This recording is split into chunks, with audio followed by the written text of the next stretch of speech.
शीतला माता की जय हो।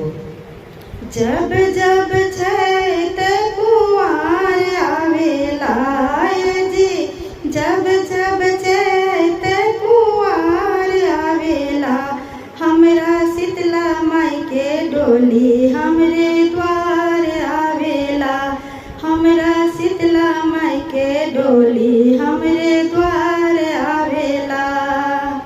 लाली लाली डोलिया के लाली रे अहोरवा, लाली लाली डोलिया के लाली रे अहोरवा, माई के दुलरवा बगवा बानल बा कहारवा। ए जी लाल रंग झंडा फहरात आवेला, ए जी लाल रंग झंडा फहरात आवेला, हमरा मैया जी के डोली हमरे द्वार आवेला, हमरा मैया जी के डोली हमरे द्वार आवेला।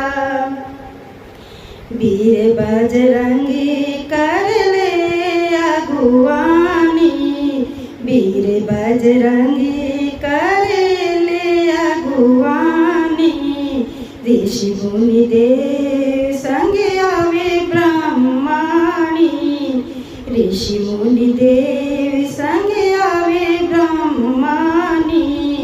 ए जी नारद जी बीणा बजाते आवेले, ए जी नारद जी बीणा बजाते आवेले, हमरा मैया जी के डोली हमरे द्वार आवेले, हमरे शीतला माई के डोली हमरे द्वार